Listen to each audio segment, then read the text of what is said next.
இறைவனுடைய கருணையினாலே அங்க சொல்லுகிற பொழுது பார்க்கிறார் என்னன்னா, அந்த கதவை திறக்கணும், திறக்க முடியல. ஒரு 10 பேரை வச்சு தள்ளாங்க, 100 பேரை வச்சு தள்ளுறாங்க. தள்ளி தள்ளி பார்த்து கொஞ்சம் தான் வழி தெரிஞ்சது. தாத்தா, நான் பொருள் வாங்கி வச்சிருக்கிறத பாத்தீங்களா தாத்தா? 1 கோடி ரூபாய் அரண்மனை. வைக்க தெரியாதவன் வைக்க புல்ல வாங்கி வச்சுக்கிறான். என்ன புல்லு அது? எங்க இருக்க வேண்டியது?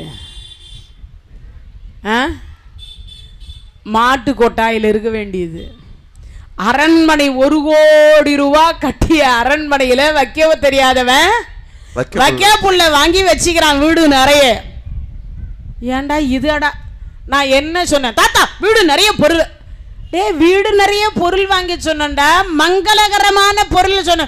ஐயோ தாத்தா, மங்களத்தை விட்டுட்டேன் தாத்தா. எதை விட்டுட்ட? மங்களத்தை விட்டுட்டேன். அப்படி என்னதான் அந்த தர்மம் வாங்கி வச்சிருக்கான் பார்க்கலாம் வாங்கன்னாங்க. இங்கிருந்து போனாங்க, எல்லாரும் போயாச்சு. போன அங்க போய் பார்த்தா பஜனை நடந்துருக்கு. ராம ராம ராம என்று நாமம் சொல்லி பாடணும், நாமம் சொல்லி பாடணும். நாமம் சொல்ல தெரியாவிட்டால் நல்லவரோடு சேரணும், நல்லவரோடு சேரணும். எண்ணி எண்ணி பார்க்கணும், ஏகாந்தமாயிருக்கணும். என்றும் அவன் சொரூபத்தில் ஈடுபட்டு இருக்கணும். ராம ராம ராம என்று நாமம் சொல்லி பாடணும், நாமம் சொல்லி பாடணும். நாமம் சொல்ல தெரியாவிட்டால் நல்லவரோடு சேரணும், நல்லவரோடு சேரணும். கிருஷ்ணா கிருஷ்ணா கிருஷ்ணா என்று பஜனை பண்ணி பார்க்கணும், பஜனை பண்ணி பார்க்கணும். பஜனை பண்ண தெரியாவிட்டால் பக்தர்களோடு சேரணும், பக்தர்களோடு சேரணும். விட்டல் விட்டல் விட்டல் என்று கையை தட்டி பாடணும், கையை தட்டி பாடணும்.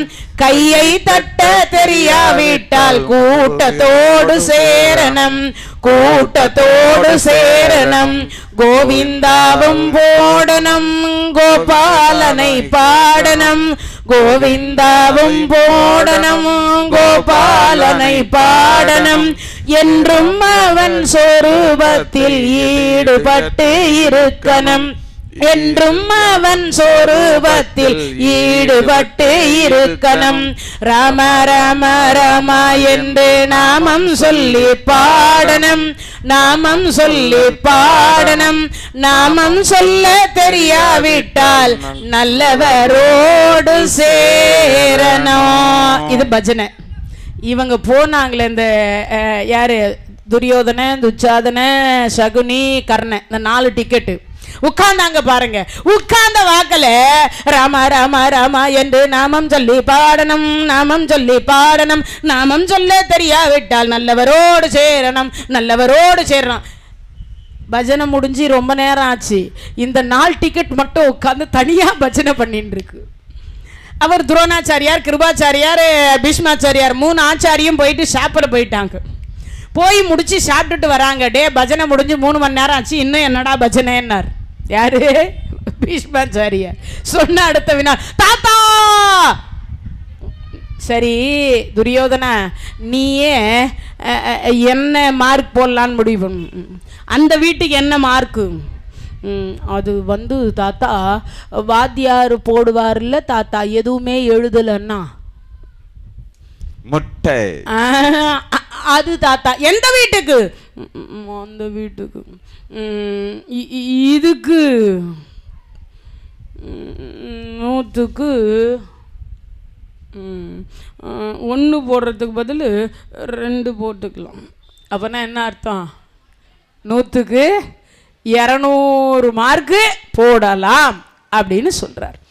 கேட்ட அடுத்த வினாடி பார்த்தார். அப்பதான் யோசிக்கிறார், ஏன் உலகம் முழுவதும் தருமன் வாழ்க தருமன் வாழ்க தருமன் வாழ்க என்று சொல்றாங்கன்னா, தருமனுடைய குணம் வேறு, உன்னுடைய குணம் வேறு.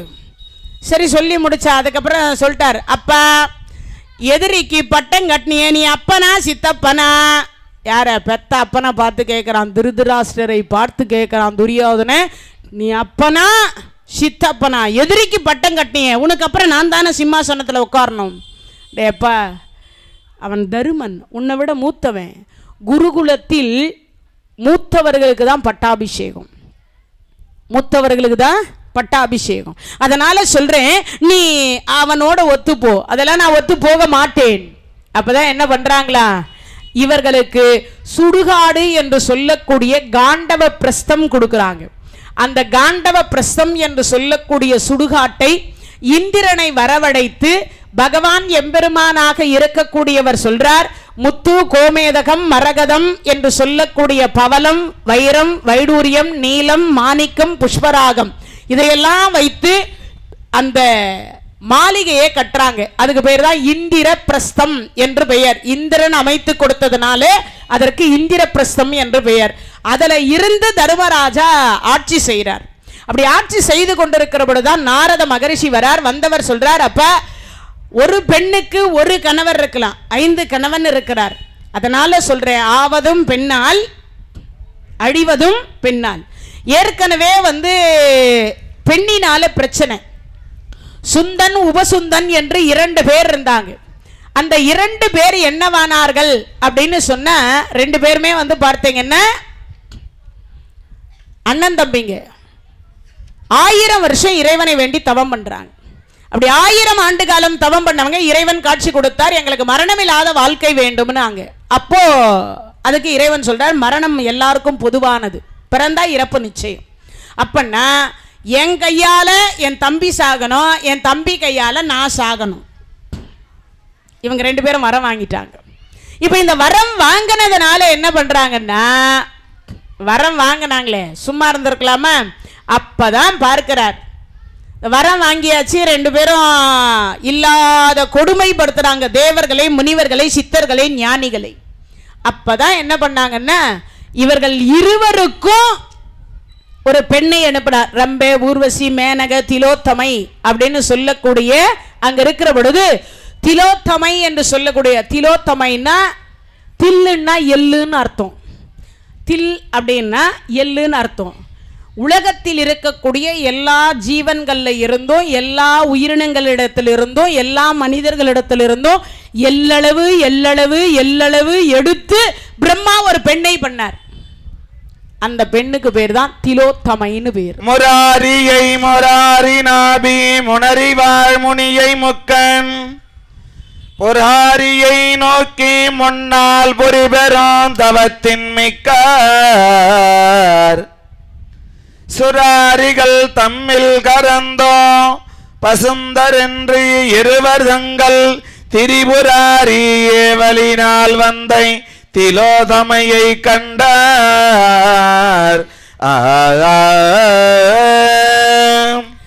திலோத்தமையை பார்த்த அடுத்த வினாடி பார்த்தாங்க. தம்பி சொல்றான், அண்ணா இவ எனக்கு.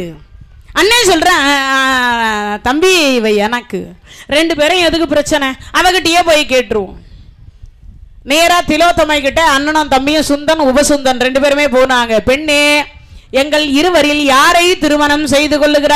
பார்க்கறதுக்கு 2 பேருமே அம்சமா நல்லா தான் இருக்கிறீங்க, ஆனால் கல்யாணம்னு பண்ணால் ஒருத்தரை தான் பண்ணிக்க முடியும்.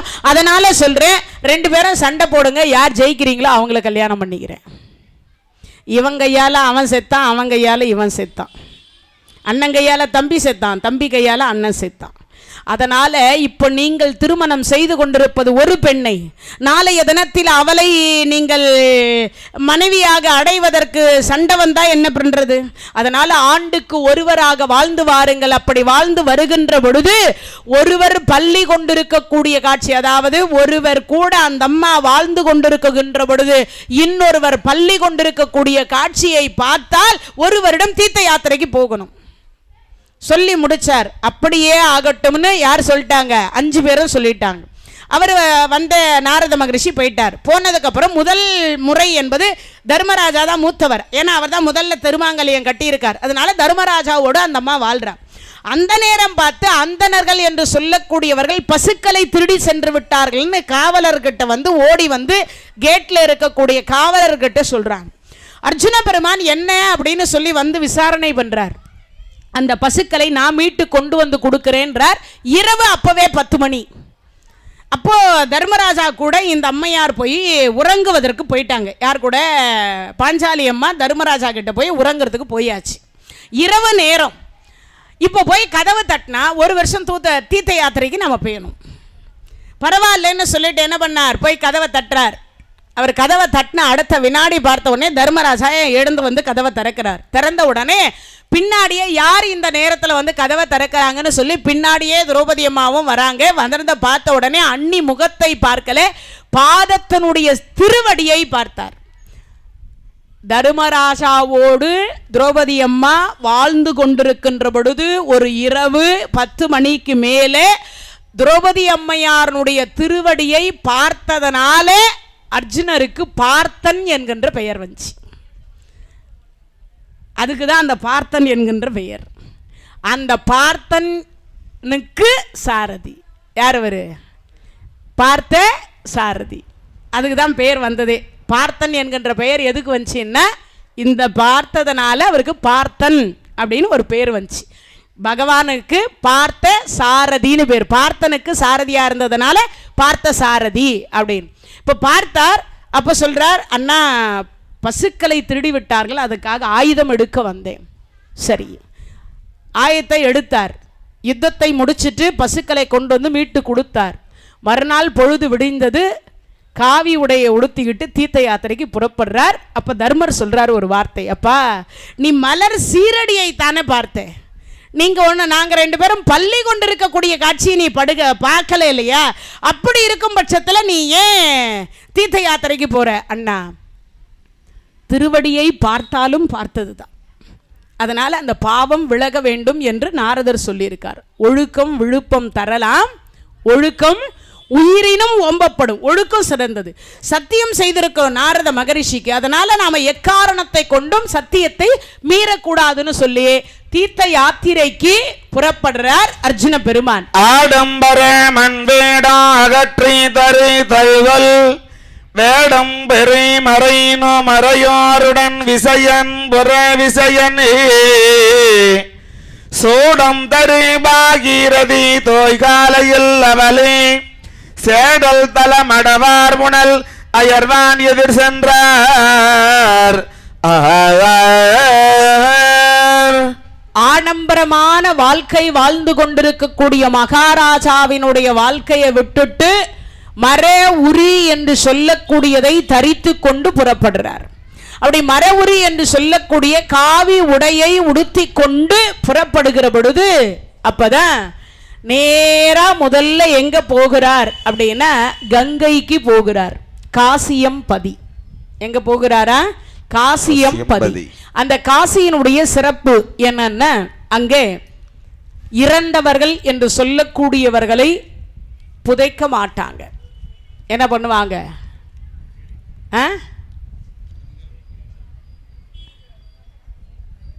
எரிக்கக்கூடிய பரம்பரை மட்டும்தான் எரிப்பாங்க. அங்கே என்ன செய்வாங்கன்னா எரிக்கவும் மாட்டாங்க, புதைக்கவும் மாட்டாங்க. வெளியூர்லேருந்து வரக்கூடிய எரிக்கக்கூடியவர்கள் சாம்பலை கரைக்கணுன்றதுக்காக மட்டும்தான் அங்கே எரிப்பாங்க. ஹரிச்சந்திர சுடுகாட்டில் மற்ற பிணங்கள் எல்லாம் என்ன செய்வாங்கன்னாக்கா ஈமக்கிரியை என்கின்ற அந்த குளிக்க வச்சு அவங்களுக்கு எல்லாம் பண்ண வேண்டியதெல்லாம் பண்ணிட்டு அதுக்கு உரிய ஒரு கோணி இருக்கும், ஒரு உரை மாதிரி இருக்கும். அதுக்குள்ளரே அந்த உடம்பை போட்டு தச்சு அந்த படகுல ஏற்றி நடு கங்கையில் போய் வீசிட்டு வந்துடுவாங்க. நடு கங்கையில் போய் வீசிட்டு வந்துடுவாங்க. அந்த காசிக்கு போனோன்னா ஒரு பக்கம் பிணம், ஒரு பக்கம் மலஜலம், ஒரு பக்கம் நாம. இதில் தான் குளிக்கணும். ஒரு பழமொழி சொல்லுவாங்கள்ல, காசிக்கு போயும் கருமம் தீரலை கருமம் தொலையிலம்பாங்க. அது என்ன அர்த்தம் தெரியுமா? அங்கே குளிக்கிற பொழுது பிணம் வந்து நம்ம முதுகை தொடும், இல்லை உடம்பை தொடும். என்னது? பிணம் வந்து நம்ம உடம்பை தொடும். அப்படி தொட்டாலும் மலை ஜலம் மிதந்து வரும், 1 2 மிதந்து வரும். அப்படி வந்தால் கூட அந்த கங்கையில் நீராடுகின்ற பொழுது நம்ம உடம்பு கூச்சப்படக்கூடாது, அருவெருப்பு படக்கூடாது. என்ன படக்கூடாது? அருவெருக்கு நம்ம உடம்பு வந்து கூச்சப்படக்கூடாது. ஐயோ இந்த கர்மத்திலையா வந்து குளிக்கிறோம் அப்படின்னு நினைக்கக்கூடாது. ஒருவேளை நீங்கள் அப்படி நினைச்சிங்கன்னா உங்களுக்கு முன்னாடி எத்தனை பேர் குளிச்சிருக்கிறாங்களோ அவங்க பாவமெல்லாம் உங்களுக்கு வந்துடும். அதுக்கு சொன்னது தான் காசிக்கு போயும் கருமம் தொலையல அப்படின்னு. கங்கை என்கின்ற புனிதமான நீர், பகீரதன் என்று சொல்லக்கூடியவன் 19,200 ஆண்டு காலம் தவம் செய்து அந்த கங்கையை நம்ம பூமிக்கு கொண்டு வந்தான். சிவபெருமானாக இருக்கக்கூடியவர் தன்னுடைய திருமுடியில் தாங்கி பிடித்து ஒரு துளி கீழே விட்டார். ஒரு துளிக்கு 3 பக்கம் கடல், ஒரு பக்கம்தான் பூமி. மொத்தமா விட்டுருந்தாருன்னா நாமெல்லாம் படகுல தான் வீடு கட்டின்னு இருக்கணும். எங்க தண்ணியில தான் வீடு கட்டின்னு இருக்கணும். ஏற்கனவே வெள்ளம் வரும்போதே நம்மளால தாங்க முடியல, இதுல தண்ணியிலேயே வீடு கட்டிட்டு இருந்தா எங்க நம்ம கதி எல்லாம் என்ன இருக்குன்னு யோசிச்சு பாருங்க. அப்பேற்பட்ட இறைவன் சிவபெருமான் தாங்கி பிடித்து ஒரு சில துளிகளை பூமியில விட்டார். அப்படிப்பட்ட கங்கை புளிச்சு போகாது, நாற்றம் எடுக்காது, பூச்சி வைக்காது, புழு வைக்காது. எல்லா புண்ணிய நதிகள்லையும் புழு வந்துடும், ஆட்டோமேட்டிக்காக வந்துடும். நீங்கள் எந்த நதியினாலும் தண்ணியை தூக்கிட்டு வந்து வச்சு பாருங்க, ஒரு 3 மாதம் 6 மாதத்துக்குள்ளே அந்த தண்ணியில் வந்து பூச்சி ஆட்டோமேட்டிக்காக வந்துடும், எல்லாத்துலேயும் புழு வந்துடும். ஆனால் காசி தீர்த்தம் என்று சொல்லக்கூடிய கங்கை தீர்த்தத்தில் மட்டும் இதுவரைக்கும் புழு கண்டிப்பாக வைத்ததாக வரலாறு கிடையாது, சரித்திரம் கிடையாது. நான் முதல்ல இதை நம்பலை. நானும் ஆன்மீகவாதி தான், இல்லைன்னெல்லாம் சொல்லலை. இல்லை நான் வந்து ஆண்டவனுக்கு எதிரானவெல்லாம் கிடையாது, அப்படியெல்லாம் இருக்கிறதுக்கு வாய்ப்பு இல்லை. நாமெல்லாம் தண்ணி பிடிச்சி வச்சா 3 நாளில் வந்துடுது பூச்சி, அது எப்படி கங்கையில் மட்டும் வராது இருக்குமோ அப்படின்னு நினைத்தேன். ஆனால் என் கணவனுடைய அஸ்தி என்பது காசியம்பதியில் தான் கரைக்கப்பட்டது. அப்படி கரைத்து விட்டு 10 ஆண்டு காலத்திற்கு முன்னதாக கொண்டு வந்தேன். கிட்டத்தட்ட நான் ஒரு 20-25 லிட்டர் தண்ணி எடுத்துகிட்டு வந்தேன். அதில் நிறைய கும்பாபிஷேகம் மற்றதற்கு என் வீட்லேயே வந்து பிள்ளையாரும் ஆஞ்சநேயரும் வைத்து இருக்கிறது. அதனால் கொஞ்சம் கொஞ்சம் அவர்களுக்கும் அபிஷேகம் பண்ணி அதில் இப்போ இருக்கிறது கிட்டத்தட்ட ஒரு 2 லிட்டர் இல்லைன்னா ஒரு 3 லிட்டர் தண்ணி தான் இருக்கும். அந்த தண்ணி இன்னைய வரைக்கும் வைத்து கொண்டிருக்கிறேன். ஆனால் ஒரே ஒரு பூச்சியோ புழுவோ இன்னைய வரைக்கும் இல்லை, ஆவியாக மட்டும்தான் போகிறதே தவிர இன்னைக்கு வரைக்கும் அதில் பூச்சியோ புழுவோ வைக்கவே இல்லை. அதுக்கு அப்படி இருக்கு. அதனால தான் ஆவியாக போயிடுன்றதுக்காக தான் நமக்கெல்லாம் என்ன பண்ணுறாங்க, செம்பு சொம்பில் அடைச்சி சீல் வச்சு கொடுப்பாங்க. நீங்கள் எத்தனை வருஷம்னாலும் அந்த சொம்பை வச்சுக்கிட்டு இருந்தீங்கனாலும் அந்த தீர்த்தம் அப்படியே இருக்கும். ஆனால் அதை ஓட்ட போட்டிங்கன்னா ஆவியாகும், அவ்வளவுதானே தவிர வேறு ஒன்றும் ஆகாது. அதில் பூச்சியோ நாத்தமே எடுக்காது. அதுதான் பெரிய விஷயம், நாத்தம் இருக்காது, பூச்சி வைக்காது. இன்னைக்கு வரைக்கும் அது ஐதீகமாக இருக்கு. ஏன்னா சிவபெருமானுடைய திருமுடியில இருந்து வந்ததனாலையும் முருகப்பெருமான் அந்த கங்கையில தவழ்ந்ததனாலையும் பீஷ்மாச்சாரியார் என்று சொல்லக்கூடிய அஷ்டவசுக்களில் ஒருவராக இருக்கக்கூடியவர் அந்த கங்கையில் பிறந்து வளர்ந்ததனாலையும் இன்னைக்கு வரைக்கும் நமக்கு என்ன இல்லை, அதில் இல்லை. அதை விட இன்னொரு சூட்சமத்தை தெரிந்து வைத்துக் கொள்ளுங்கள். காசியினுடைய ரகசியத்தில் கிட்டத்தட்ட கோடிக்கணக்கான பிணங்களை எரித்து சாம்பலை கரைத்து கொண்டிருக்கிறார்கள் அந்த கங்கையில தான். ஆனால் பூச்சி வைக்கல, நாற்றம் எடுக்கலை. யோசிச்சு பாருங்க, பூச்சியும் வைக்கல, நாற்றமும் எடுக்கலை. அப்போ எப்பேற்பட்ட ஒரு சிறப்புன்னு பாருங்க. பிணத்தினுடைய சாம்பலை கரைக்கிறாங்க, மலஜலம் மிதக்குது, பிணமே அந்த தூக்கி கங்கையில் நடுவில் போட்டுடுறாங்க. இவ்வளவு இருந்தும் கூட அந்த கங்கை புனிதமாகவே இருக்கின்றது. அப்பேற்பட்ட காசிக்கு போவதற்கு வாய்ப்பு கிடைத்தா தாய் வழி 7 தந்தை வழி 7 தன்னுடைய வழியில் 7 21 தலைமுறை செய்த பாவம் விலகி 21 தலைமுறைக்கு நலம் பெற வேண்டும் என்று வேண்டி பிரார்த்தித்து கொண்டு கணவன் மனைவியை தம்பதி சமேதரா போங்க, ஒருவேளை தனித்தனியா போகாதீங்க, அப்படி போனா பலன் இல்லை என்று காசி புராணம் சொல்லுகிறது. அதே மாதிரி காசியில பிறந்தால் திருவாரூர், வாழ்ந்தால் காஞ்சிபுரம், இருந்த இடத்திலிருந்து நினைத்தால் திருவண்ணாமலை, தரிசித்தால் சிதம்பரம், இறந்து போனால் நகரம், இறந்தால் முக்தி தரக்கூடியது எங்க? காசியம்பதி. ஏன் அங்க இறந்தால் முக்தி என்றால் அங்க இருக்கக்கூடிய காசி விஸ்வநாதர் ஒரு காதலே, இந்த வலது காதலே ஓம் என்கின்ற பிரணவத்தினுடைய மந்திரத்தை சொல்றார், இந்த காதல ராமநாமத்தை சொல்றார். வாழுகிற பொழுதுதான் நீங்கள் ராமனாக வாழவில்லை, வாழ்ந்து முடித்துவிட்ட பிறகு இந்த காசியம்பதியில் வந்து இறந்துவிட்ட காரணத்தினால் இந்த ராமநாமத்தை நீங்கள் கேட்டீர்களே, ஆனால் அடுத்து ஒரு ஜென்மம் இருக்குமானால் அந்த ஜென்மத்திலாவது நீங்கள் ராமனாக வாழ்ந்து காட்டுங்கள் என்பதை சொல்லாமல் சொல்லக்கூடிய ஒன்றுதான் எது? காசியம்பதி. காசி விஸ்வநாதருக்கு வேலை என்னன்னு கேட்டா, ஒன்று ஓம் என்ற பிரணவத்தினுடைய மந்திரத்தை சொல்றார் இறந்தவர்கள் காதலே. அதனால தான் காசியில் கொண்டு போய் அந்த எதை கரைக்கிறது? சாம்பலை கரைக்கிறது. உடனே கேட்டுறாதீங்க, அவங்க தான் இறந்து போச்சாங்களே, எரிச்சிட்டோமே, அவங்களுக்கு எப்படி காது உற்பத்தி ஆகும்? அந்த சாம்பல்லையே அந்த காதுனுடைய சுவடு இருக்குமா. அதில் அவர் ராமநாமம் சொல்றார். அடுத்ததாக ராமநாமத்தை எதை? இடது காதலே ராமநாமத்தை சொல்றார் காசி விஸ்வநாதர். காசி விசாலாட்சிக்கு என்ன வேலை அப்படின்னு கேட்டா, இறந்தவர்களை பிணத்தை தூக்கி தன் மடியில் போட்டுக்கொண்டு எதில் விசிறாங்களா? பட்டுப்புடவையில விசிறாலாம். எதுக்கு? மகனே மகளே, இந்த மடி, இந்த தாய் மடி நிரந்தர மடி. எது? நிரந்தர மடி. இந்த தாய் மடியில நீ நிரந்தரமாக தூங்கு, இனி உனக்கு என்ன கிடையாது? பிறவி கிடையாது. அதனால நிரந்தரமா தூங்குன்னு சொல்லி காசியம்பதியிலே இறந்தால் அம்பாள் காசி விசாலாட்சியினுடைய மடியில படுத்து தூங்கக்கூடிய பாக்கியம் கிடைக்குது. அதுக்குதான் காசியில இறந்து போகணும் அப்படின்னு சொல்லக்கூடிய ஒரு நிகழ்வு உண்டு. அப்பேற்பட்ட கங்கையிலே நீராடி நாகலோகத்திற்கு சென்று அங்கு நாகக்கண்ணியை திருமணம் செய்து கொண்டு அரவான் என்று சொல்லக்கூடிய இரவானை பெற்றுக் கொள்ளுகிறார் அர்ஜுன பெருமான். மையாடிய கண்ணன் மலை மகள் பாகம் துடையான், கையாடிய கேடில் கரியோரி முடி வருவன், செய்யாடிய குவலை மல நயனவத்தலோடும், நெய்யாடிய பெருமானிடம் காசி மாநகரமே.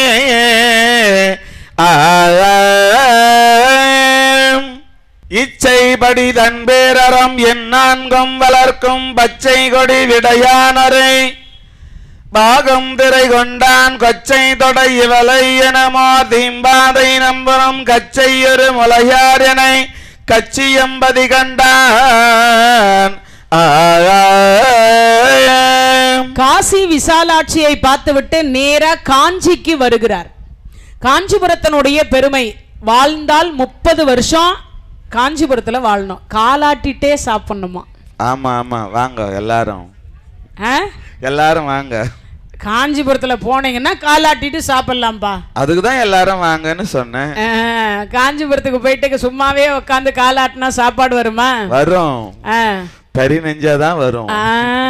பட்டு தறி என்று சொல்லக்கூடியதை நெய்தால்தான் நமக்கு என்ன வரும்? உணவு வரும். உணவு என்கின்ற ஒன்று கிடைக்கும், இல்லைன்னா நமக்கெல்லாம் வருவதற்கு வாய்ப்பு என்று சொல்லக்கூடியது கிடையாது. அதனால 32 அறம் வளர்த்த நாயகி, ஒரே ஒரு மரக்கா நெல்லை வச்சு 32 அறம் வளர்த்த நாயகின்னு பேர் அம்பாளுக்கு. அது மட்டும் இல்லை, காஞ்சி காமாட்சி அப்படின்னா காமனை வென்றதனால அவளுக்கு காமாட்சின்னு பேர். மற்ற எல்லா அம்பாளுடைய பாதமும் இப்படிதான் இருக்கும், இந்த அம்பாளுடைய பாதம் மட்டும் இப்படி இருக்கும், ஆகாயத்தை பார்க்கும். இந்த பாதம் ஆகாயத்தை பார்க்கும்.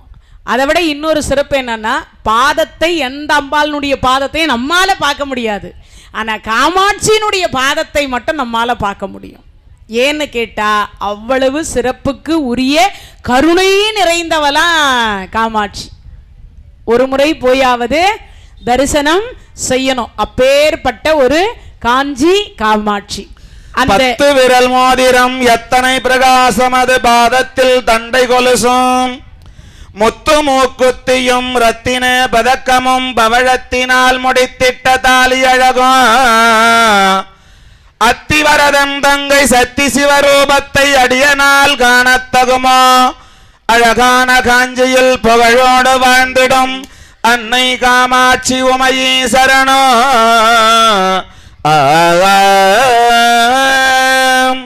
காஞ்சி காமாட்சி என்று சொல்லக்கூடிய தலத்தை தரிசனம் செய்துவிட்டு அங்கிருந்து நேரடியாக காஞ்சிபுரத்தினுடைய, ஏன்னா ஒவ்வொரு தலத்தினுடைய சிறப்பு ஒரு நாள் சொல்லலாம் கதையில், முக்கியமானதை மட்டும் சொல்கிறேன். காஞ்சியில் என்ன எல்லாருக்கும் தெரியும்? அத்தி வரதரை தெரியும், வரதராஜ பெருமாளை தெரியும், அதுக்கப்புறம் ஏகாம்பரேஸ்வரரை தெரியும், அதுக்கப்புறம் வேற என்ன தெரியும்? அடிக்கு ஒரு சிவலிங்கம் இருக்கக்கூடிய தலம் காஞ்சிபுரம். கோயில்களின் மாநகரம். விஷ்ணு காஞ்சி சிவகாஞ்சி ரெண்டும் உண்டு. கைலாசநாதர் என்று ஒரு கோயில் இருக்கு, மணலிலால் கட்டப்பட்ட கோயில். அந்த கோயில் மகாபலிபுரம் எப்படி இருக்குதோ அதே மாதிரி இருக்கும்.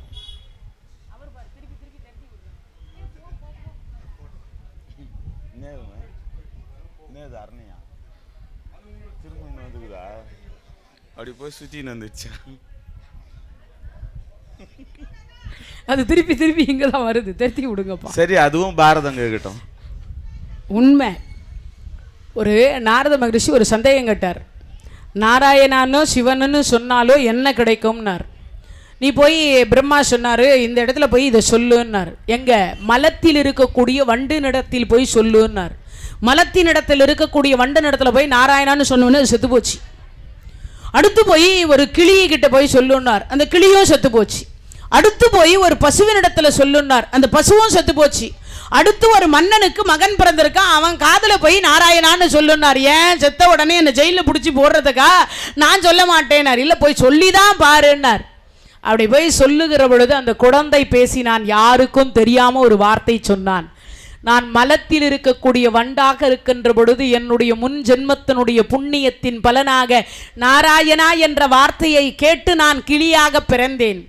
அடுத்த ஜென்மத்தில் நான் பசுவாக கன்றாக பிறந்தேன். அடுத்த ஜென்மத்தில் இப்ப மன்னனுக்கு மகனாக பிறந்திருக்கிறேன். அதான் இது. ஒவ்வொரு ஜென்மத்திற்கும் அந்த பிறவி உயர்ந்த குலம் கிடைக்குமா? என்ன கிடைக்கும்? உயர்ந்த குலம் கிடைக்கும்னு சொல்வாங்க. அது இன்னொன்னு சொல்வாங்க, பசு கேட்கும், சிசு கேட்கும், கர்ப்பஸ்திரி கேட்பாங்க, ஈயிலிருந்து, எறும்பிலிருந்து, பல்லியிலிருந்து, பூரான்லிருந்து, மரத்திலிருந்து, செடியிலிருந்து, கொடியிலிருந்து கேட்குமா. விஷம் உள்ள எருக்கன் செடி கேட்டா அடுத்த ஜென்மத்தில் அது வேப்ப மரமாக பிறக்குமா.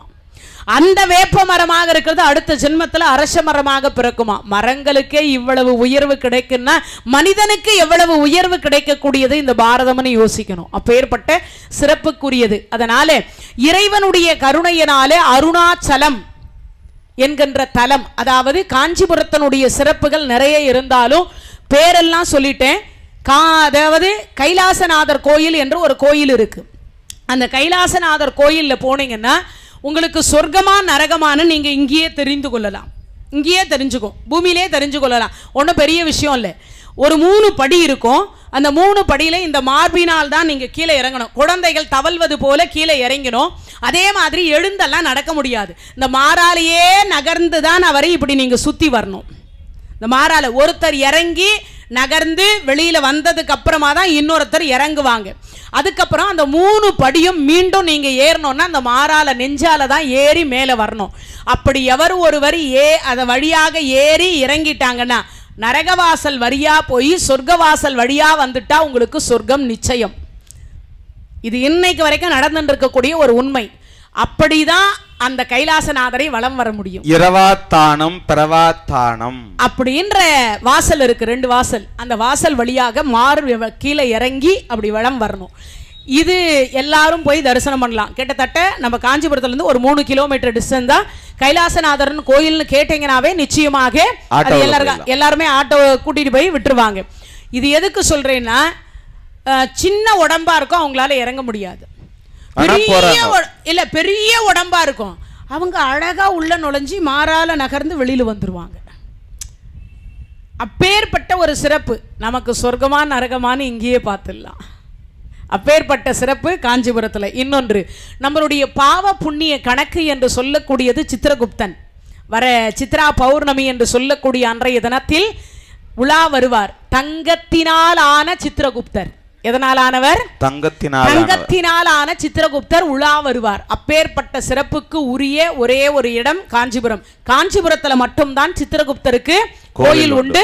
உலகத்தில் வேறு எந்த இடத்திலும் சித்திரகுப்தருக்கு கோயிலுக்கு கிடையாது. அப்பேற்பட்ட புண்ணிய தலம் என்று சொல்லக்கூடியது காஞ்சிபுரம். 40 வருஷத்துக்கு ஒரு முறை அத்திவரதர். உங்க எல்லாருக்குமே தெரியும். வாழ்க்கையில ஒரு முறை தவற விட்டுட்டோம்னா மீண்டும் தரிசிப்பதற்கு வாய்ப்பு என்று சொல்லக்கூடியது கிடைக்காது. அப்பேற்பட்ட சிறப்பு. ஏன்னா இப்பெல்லாம் 80 வயசு வரைக்கும் இருக்கிறதுக்கு சான்ஸ் என்பதே கிடையாது. அதனால ஒரு முறை தவற விட்டா போச்சு. அப்பேற்பட்ட சிறப்புக்கு உரிய அத்திவரதர் என்கின்றவர் 40 ஆண்டு காலம் தண்ணியில் இருப்பார்.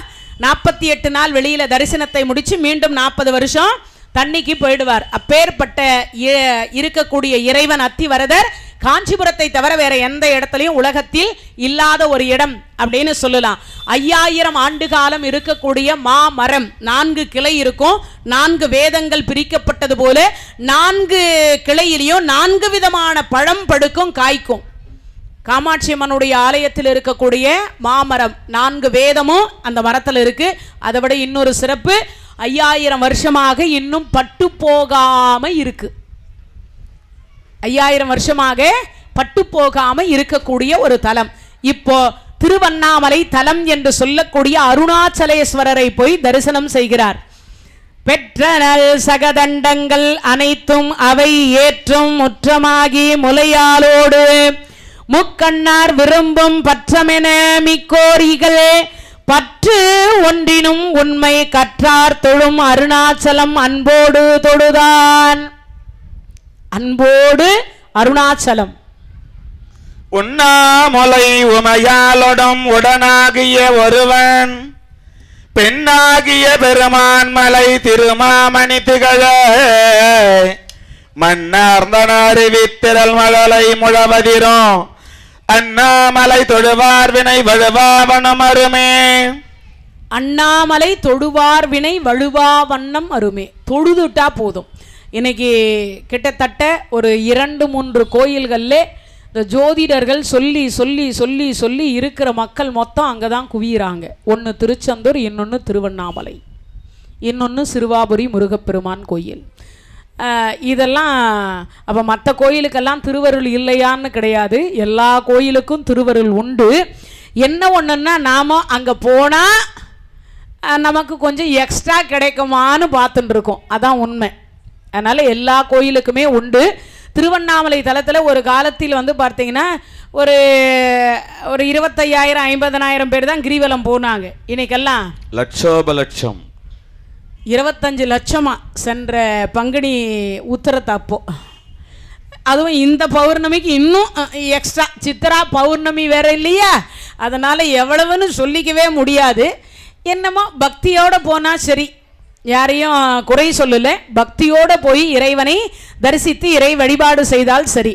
ஏன்னா ஏதோ எல்லாரும் போகிறாங்க நாமும் போவோன்னு இல்லாமல் ஏதோ பக்தி நெறியோடு நாம் எல்லாம் போய் அந்த கிரிவலம் என்பது, அது கிரிவலம் வருவது ரொம்ப சிறப்புக்குரியது. அருணாச்சலம் அப்படின்னா என்ன அர்த்தம்? இறைவன் அங்கே இருக்கக்கூடிய இறைவனை இருந்த இடத்திலிருந்து நினைத்தால் முக்தி. அருணாச்சலம் அப்படின்னா நினைத்தால் முக்தி. இருந்த இடத்துல இருந்தே அண்ணாமலையாருக்கு அரோகரா. இதை நினைவு வச்சுக்கோங்க.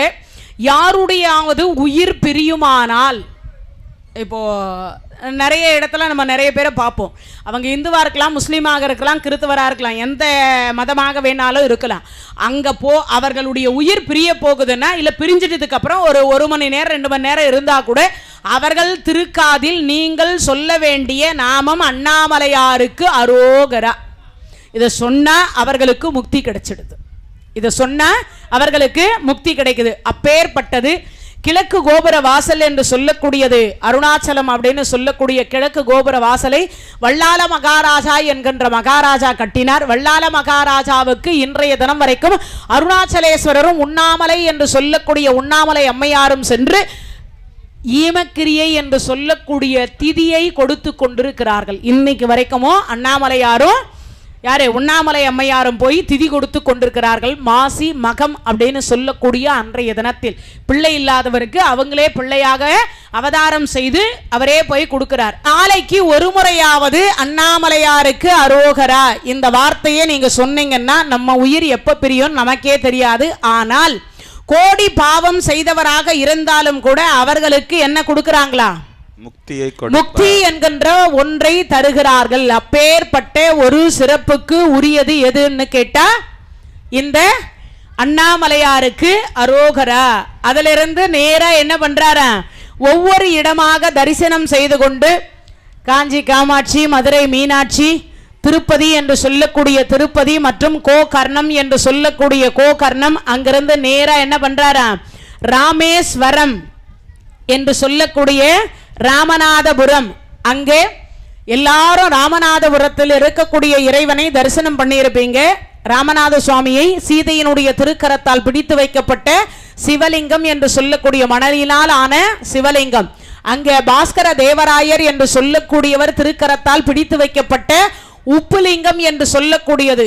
நிறைய பேர் இதை பார்த்துருக்கிறதுக்கு வாய்ப்பில்லை, இருந்தாலும் பாருங்க, போய் அடுத்த முறை ராமேஸ்வரம் போனீங்கன்னா பாருங்க. 500 வருஷத்துக்கு முன்னாடி இருந்து பாஸ்கர தேவராயர் என்று சொல்லக்கூடியவரை ஒருவர் கிண்டல் செய்தார். இந்த சீதை பிடிச்சு வச்ச சிவலிங்கத்தில் குடங்குடமா தண்ணி ஊத்துறாங்களாம், அதுவும் மணல்லாம். அந்த மணல் கரையவே கரையாதான். என்னையா எங்களெல்லாம் பார்த்தா பைத்தியக்கார மாதிரி தெரியுதா அப்படின்னு சொல்லி ஒருத்தன் கிண்டல் பண்ணான்.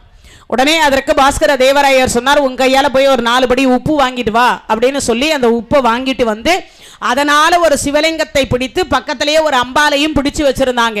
பிடிச்சு வச்சுட்டு ஒன்றும் இல்லை, சிவாய நம என்று சிந்தித்திருப்போர்க்கு அபாயம் ஒரு நாளும் இல்லை, சிவனோடு ஒக்கும் தெய்வம் தேடினும் இல்லை, அவனோடு ஒப்பர் இங்கு யாவரும் இல்லை, புவனம் கடந்து பொன்னுலி மின்னும் தவனச்சடைமுடி தாமரையானே அப்படின்னு சொன்னார். சொல்லி முடிச்சு அடுத்த வினாடி பார்த்தீங்கன்னா இப்ப ஊத்துடா தண்ணியன்னார்.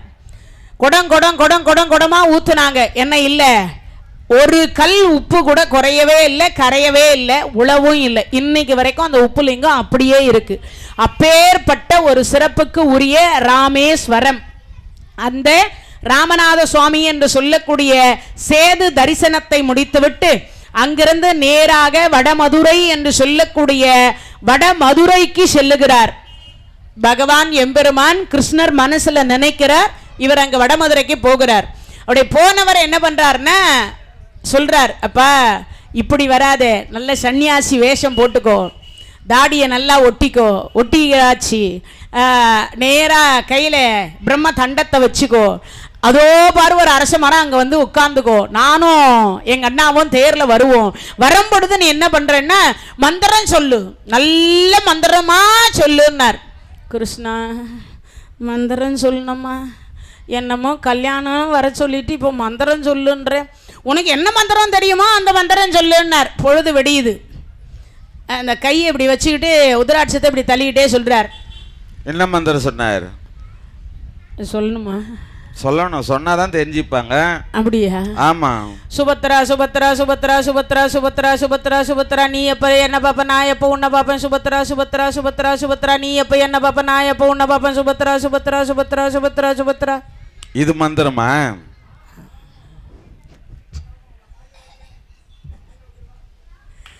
ஏற்கனவே 2 இடத்துல 2 கல்யாணம் பண்ணிட்டு வந்துக்கிறாரு. 3வது பாண்டிய நாட்டுல போயிட்டு சித்திராங்கதையை பார்த்து அங்க ஒரு கல்யாணம் பண்ணி அங்க ஒரு குழந்தைய பெத்துக்கினாரு பப்ருவாகனேன்னு. நாகக்கண்ணிய கல்யாணம் பண்ணி அரவான் என்கின்ற பிள்ளைய பத்து வச்சுக்கிறாரு. இப்ப 3ஆவதா இந்த கல்யாணத்துக்கு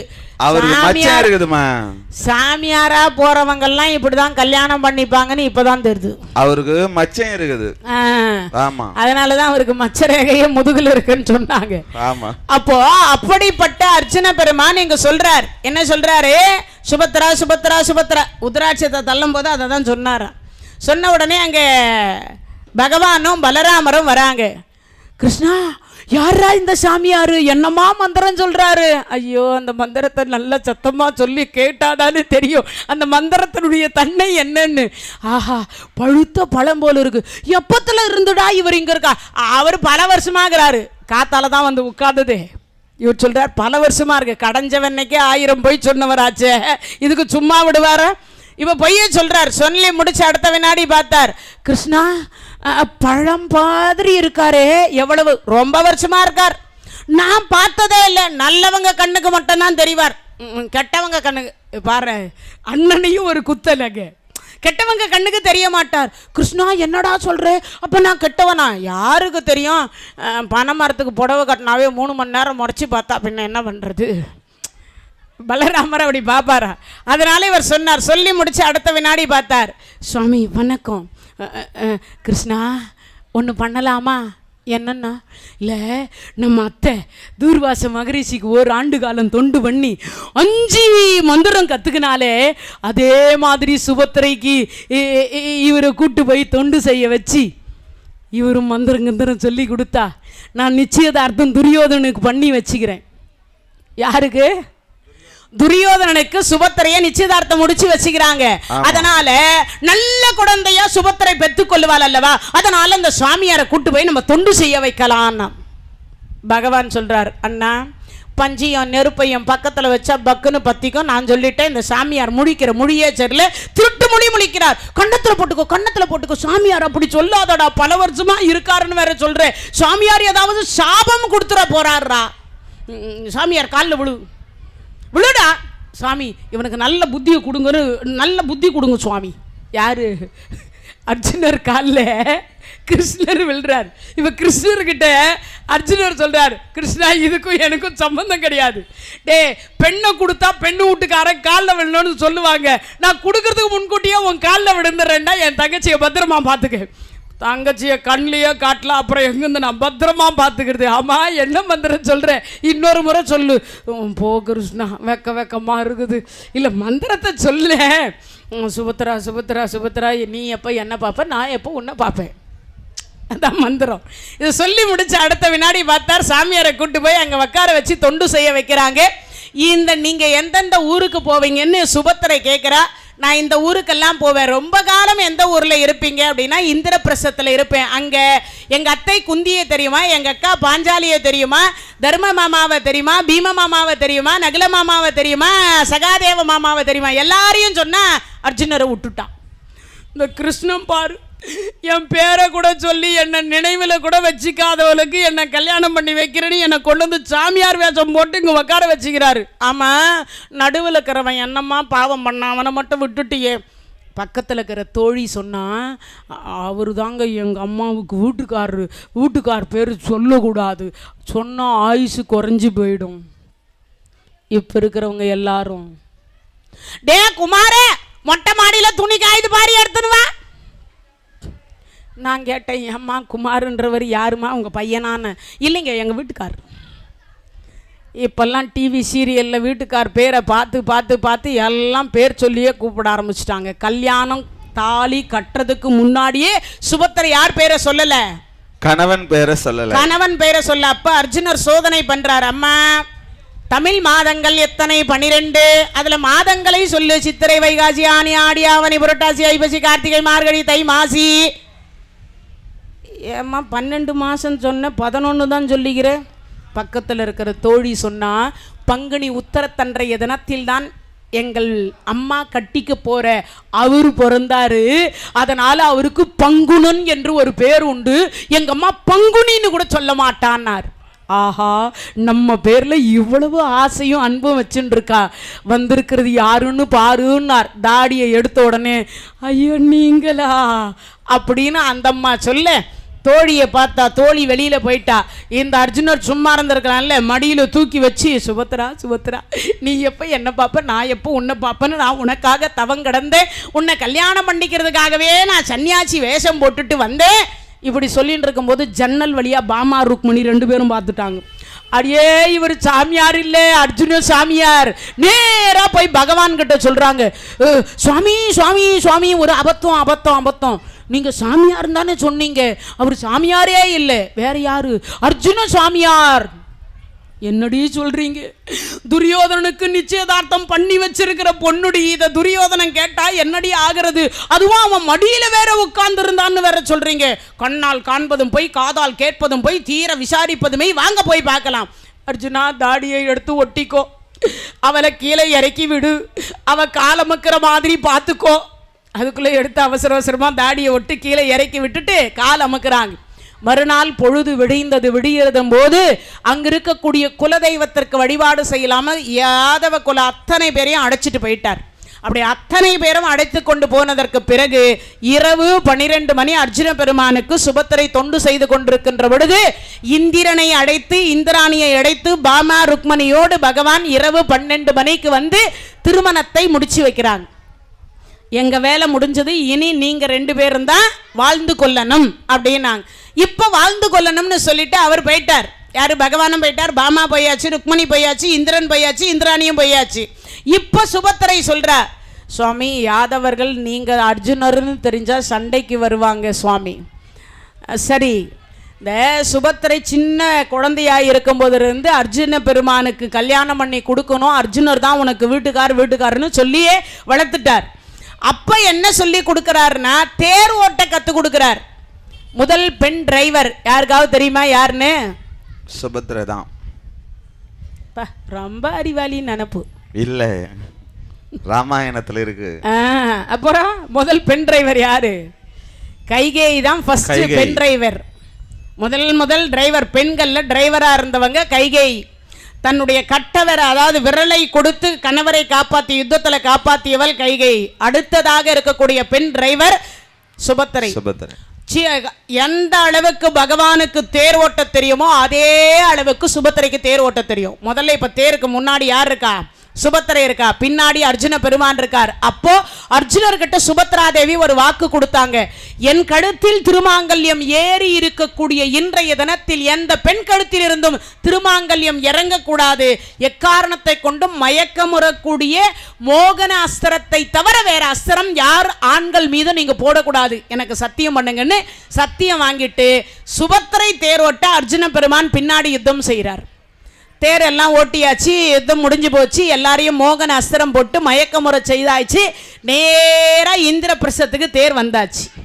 இப்போ ஏற்கனவே காலையில் ஒரு கல்யாணம் பண்ணினுக்கிறாள், அவகிட்ட இருந்து தப்பிக்கணுமே, என்ன பண்ணுறது? அதனால் பார்த்தார், அம்மா நீ யாதவ பெண் தானே, இடுப்பில் ஒரு கூடையை வச்சுக்கோ, எது மோர் கூட தயிர் கூட வெண்ணெய் கூட மாதிரி ஒரு கூடையை வச்சுக்கோ, ஒன்றும் பண்ணாதே, இந்த முந்தானியை கொஞ்சம் கீழே இழுத்து விட்டுக்கோ, முகத்தை மூடிக்கோ, ஆனால் ஒன்று இந்த தாலி புது தாலியை மட்டும் மேலே விட்டுக்கோ. விட்டாச்சு. நேராக லைனில் வந்து தினமும் திரௌபதி அம்மா காலில் விழுந்து எல்லா சுமங்கலி பெண்களும் அந்த அம்மா ஆசீர்வாதம் பெறுவாங்களாம். என்னன்னு? தீர்க்க சுமங்கலியா இருக்கணும்னு. ஏன்? முன் ஜென்மத்தில் நலாயினியா இருந்து சூரியன் சந்திரன் உள்ள நாள் வரைக்கும் சுமங்கலியா இருக்கணும்னு வர வாங்கி இருக்கிறாங்கல்ல, அது உலகத்துக்கு தெரியாது. ஆனால் இவன் நித்திய சுமங்கலி என்று சொல்லக்கூடியது. அந்த சுமங்கலி பெண்கள் அந்த பெண்ணை பார்த்த உடனே அவ காலில் விழணுன்ற எண்ணம் வந்துருமா. அதனால அந்த பெண்ணை பார்க்கிற பொழுதெல்லாம் காலில் எல்லாரும் புதுசாக கல்யாணமானவங்க எல்லாம் அந்த அம்மா கிட்ட வந்து ஆசீர்வாதம் வாங்கிவாங்க. எல்லாருமே அப்படி லைனில் நின்று வராங்க. இந்த அம்மாவும் லைனில் நின்று வந்தா பார்த்தா புதுசாக காலி, ஆனால் முகம் காட்டல, முகத்தை மட்டும் காட்டல, கொஞ்சம் இருக்கு. உனக்கு இன்னைக்கு தான் கல்யாணம் ஆச்சா? ஆமாம். வீட்டுக்கார் எப்படி? ரொம்ப நல்லவர். சரி, வீர குழந்தையை பெற்றுக்கொள் அப்படின்னு சொல்லி காலில் விழுந்து ஆசீர்வாதம் வாங்கி திருமாங்கல்யத்தில் ஒரு பொட்டு, இந்த நெத்தியில் ஒரு பொட்டு வைக்கிறாங்க. அர்ஜுன பெருமான் போய் அம்மா கிட்ட சொல்லிட்டார், அம்மா அம்மா உங்கள் அண்ணன் பொண்ணை நான் திருட்டு கல்யாணம் பண்ணிட்டு வந்திருக்கேம்மா, நீங்கள் வந்து தான்.